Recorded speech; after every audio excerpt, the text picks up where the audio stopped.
தர்ஷினி மனு தற்போது சட்டப்பேரவையில் கேள்வி நேரம் நடைபெற்றுக் கொண்டிருக்கிறது. இந்த கேள்வி நேரத்தின் போது செங்கோட்டையன் அவரது தொகுதிக்கான கேள்வியை கேட்ட பிறகு மற்ற அதிமுக எம்எல்ஏக்கள் அவருடன் சமரச பேச்சுவார்த்தையில் ஈடுபட்டார்கள். செங்கோட்டையன் இருக்கைக்கு அருகிலேயே இருக்கக்கூடிய கடம்பூர் ராஜு அவரிடம் பேச்சுவார்த்தை நடத்தினார். இபிஎஸ்-உடன் சமரசமாக செல்லுமாறு செங்கோட்டையனுடன் இந்த சட்டமன்ற உறுப்பினர்கள் வலியுறுத்தியதாக கூறப்படுகிறது.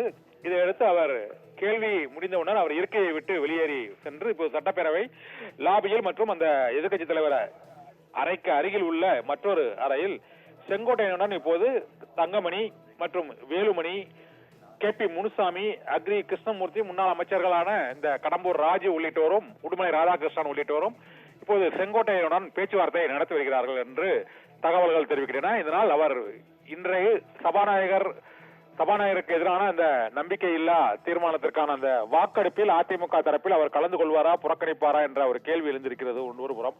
மற்றொரு புறம் இபிஎஸ்-உடன் அவர் மீண்டும் சமரசமாக செல்ல வேண்டும் என்று இந்த மூத்த முன்னாள் அமைச்சர்கள் மற்றும் நிர்வாகிகள் செங்கோட்டையனிடம் வலியுறுத்தியதாகவும் கூறப்படுகிறது.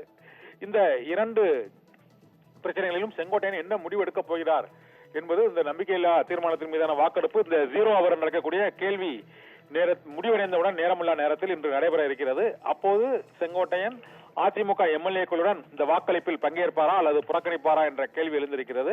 அதைத் தொடர்ந்து இபிஎஸ்-உடன் இன்று சமரசமாக செல்வாரா என்ற கேள்வியும் எழுந்திருக்கிறது.